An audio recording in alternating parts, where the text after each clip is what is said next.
السلام عليكم ورحمة الله وبركاته وأهلا بيكم. واتساب هو من أكتر تطبيقات الشات المستخدمة في العالم، ولو أنت بتستخدم واتساب فدي شوية حركات ونصايح لازم تعرفها. أنا يحيى ناجي وبسم الله نبتدي. هنبدأ بحاجة مهمة جدا وهي خصوصية الشات بتاعتك، وهنبدأ بقفل الواتساب عشان أكيد مش عايز أي حد يمسك موبايلك ويفتح الواتساب ويقرأ كل الشات والكلام اللي أنت كاتبه. افتح واتساب، ادخل على سيتنجز أو الإعدادات، بعد كده ادخل على برايفسي خصوصية، وانزل لحد ما تلاقي اب لوك، فعلها واختار امتى التطبيق يتقفل. انا عن نفسي بسيبه immediately اللي هو فورا، وبكده خلاص اي حد يمسك موبايلك ويحاول يفتح واتساب مش هيعرف يشوف ولا شات واحد من غير الفيس اي دي بتاعك. طب لو مش عايز تقفل كل الواتساب وعايز تقفل بس شات معين، اختار الشات اللي انت عايزه ودوس دوسه مطوله على الشات واضغط على لوك شات، كده الشات ده هيختفي من عندك. لكن لو سحبت الشاشه لتحت هتلاقي لوك شاتس، دوس عليها، وباستخدام البصمه او الباسورد ممكن تدخل على الشتات المقفوله عادي جدا. الميزه اللي جايه وهي استيكرات الاي اي. تعرف دلوقتي ان انت تقدر تعمل استيكرات بالذكاء الاصطناعي جوه واتساب نفسه؟ ببساطه من الكيبورد ادخل على ستيكرز واضغط على كرييت، وبعدين يوز اي اي واكتب اي حاجه تيجي في دماغك، زي مثلا قطتين واقفين قدام الهرم، والاي اي هيعمل لك ستيكر مخصوص بالكلام اللي انت كتبته. بس لعلمك ما بيدعمش اللغه العربيه في الستيكرز. الميزه اللي جايه وهي الافاتار، ودي بقى حركه لذيذه شويه. ادخل على سيتنجز وبعدين افاتار، هتقدر تاخد سيلفي وواتساب يعمل لك افاتار شبهك بالظبط، وتعرف تعدل عليه براحتك. هتعرف تعدل على جسمك، على شعرك، على هدومك، على جزمتك. التحكم فيه تفصيلي جدا، والاحلى بقى ان انت مش بس ممكن تحط صورة للبروفايل بتاعك، لا، واتساب بيعمل لك كمان ستيكرز اوتوماتيك بالافاتار بتاعك، وممكن تستخدمهم في الشاتس عادي. الميزة اللي بعد كده وهي خاصة بالأمان، دي بقى حاجة مهمة جدا، خصوصا ان اختراق واتساب دلوقتي بقى منتشر جدا، وممكن تلاقي حد بيبعت لك رسائل من حسابك وانت مش على موبايلك اصلا. والحل ان انت تعمل تو ستيب فيريفيكيشن، تفعل التحقق بخطوتين. الطريقه بقى ان انت لو في اندرويد هتضغط على الثلاث نقط وتدخل على سيتنجز، ولو على ايفون هتدخل دايركت على سيتنجز وبعد كده هتدخل على اكونت، هتلاقي تو ستيب فيريفيكيشن، فعلها وحط بين كود من 6 ارقام. طب فايدتها ايه؟ دي يا سيدي لو حد حاول ينسخ واتساب بتاعك او يفعله من على اي موبايل تاني او اي لابتوب، هيطلب الست ارقام اللي انت مدخلهم، ومن غيره مش هيعرف يدخل. وكمان تقدر تضيف ايميلك علشان لو نسيت البين كود تعرف تسترجعه بسهولة، ودي احسن طريقة ممكن تحافظ بيها على الواتساب. الميزة اللي بعد كده وهي مشاركة الصور اللايف. في خاصية في واتساب يمكن مش كتير اللي يعرفوها،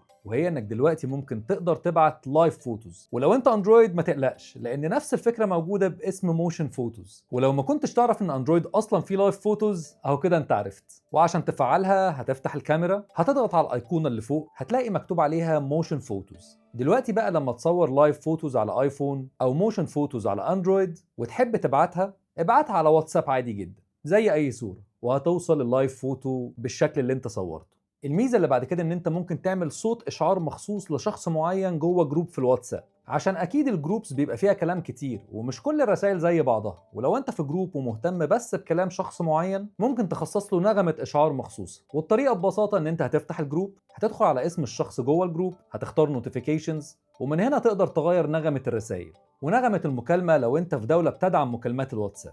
وبكده اول ما الشخص ده هيبعت لك رساله او يكلمك هتعرف فورا ان هو اللي باعت. الميزه اللي بعد كده واللي ناس كتيره ما تعرفهاش وما بتستخدمهاش مع انها مفيده جدا جدا جدا، ان انت ممكن تبعت لنفسك على الواتساب. ممكن بقى تكتب لنفسك تذكيرات، ممكن تكتب لنفسك قائمه الطلبات، ممكن تكتب لنفسك الحاجات اللي المفروض تعملها. لو حاجات عايز تبعتها لنفسك ومحدش يشوفها، ممكن طبعا تسجل فيها اي بيانات شخصيه انت عايزها. والاحلى ان انت ممكن تقفل كمان الشات ده زي ما قلنا قبل كده، وساعتها كل اللي هتبعته لنفسك محدش هيقدر يشوفه غيرك. الموضوع بسيط. ادخل برضو في الكونتاكتس بتاعتك على الواتساب ودور على اسمك او يو، هتلاقي صورتك اللي انت حاططها على الواتساب وهتلاقي الشات بتاعك. الميزه اللي جايه دي بقى لئيمه شويه، وهي ان انت ازاي ما تظهرش اونلاين وازاي تقرا الرسائل من غير ما يظهر ان انت قريتها. هتدخل على سيتنجز، هتدخل على برايفسي، هتضغط على لاست سين اند اونلاين، ومن هنا هتقدر تتحكم مين يقدر يشوفك ان انت اونلاين ولا لا، ومين يقدر يشوف ان انت قريت الرسائل ولا لا. يعني لو عندك ناس كتير على الواتساب ومش عايز كلهم يعرفوا ان انت اونلاين امتى، تقدر تعدل الموضوع ده بسهوله. وكمان من نفس اعدادات الخصوصيه تقدر تلغي الريد ريسيبتس، يعني العلامتين الزرق اللي بيطلعوا لما تقرا الرساله، وساعتها محدش هيعرف ان انت قريت الرساله ولا لا. وهتبطل بقى الناس تقول لك قريت يا عم وما ردتش عليا. بس خلي بالك، لو انت كمان قفلتها مش هتعرف انت كمان تشوف العلامتين الزرق عند الناس. الناس. والميزة اللي بعد كده وهي فيو وانس أو المشاهدة المرة واحدة. من باب الخصوصية برضو لو حابب تبعت صورة أو فيديو أو حتى فويس نوت وتتفتح لمرة واحدة بس وبعد كده تختفي، هتيجي على الحاجة اللي عايز تبعتها، هتدوس على علامة واحد الصغيرة اللي جنب مكان الكتابة وابعتها. الشخص اللي بيستلمها هيشوفها مرة واحدة بس وبعد كده هتختفي تماما. ولو كمان مش عايز تعمل الحركة دي كل مرة وتحب كل الرسائل اللي في الشات تختفي اوتوماتيك بعد فترة معينة، هتدخل على الشات، هتختار disappearing messages وهتحدد المدة اللي تحب الرسائل تفضل موجودة فيها، وأول ما الوقت ده يخلص الرسالة هتتمسح لوحدها.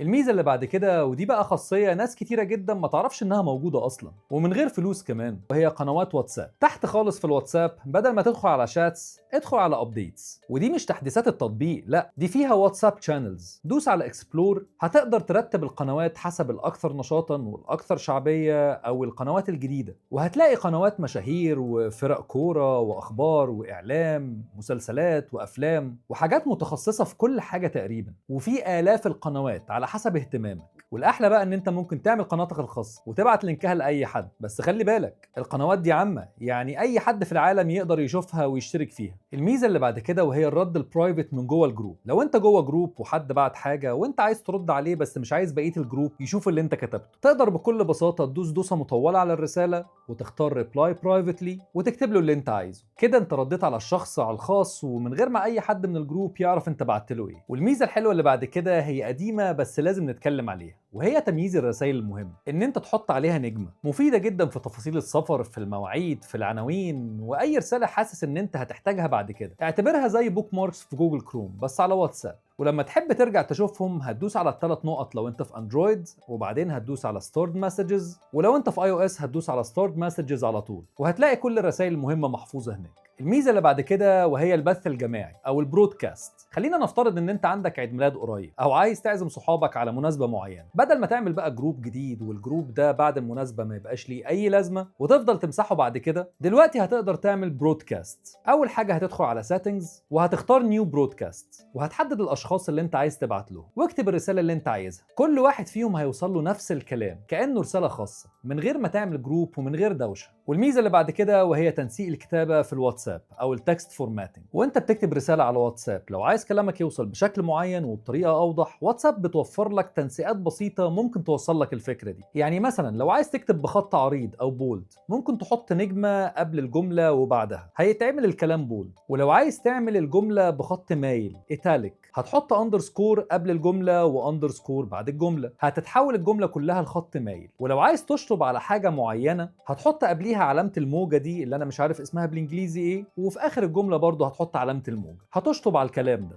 وفي نفس موضوع التنسيقات ده لو عندك لستة حاجات وعايز ترتبها بالارقام او بالنقط هتكتب واحد نقطة مسافة وهتكتب الليستة اللي انت عايزها. واتساب هيفهم بعد كده السيكونس، ولو مش عايز ارقام هتختار نجمة مسافة، هتكتب الحاجة اللي انت عايزها وبعدين هتدوس انتر هينقلك على النقطة اللي بعدها على طول، وهتكرر نفس الحركة عشان تعمل الليستة بتاعتك ويوصل الكلام بشكل مرتب اكتر. وبكده نكون خلصنا. شكرا ان انت كملت لاخر الفيديو، ولو عندك اي تريكات جديدة في الواتساب يا ريت تكتبها لي في الكومنتات، واشوفك في الفيديو الجاي وسلام.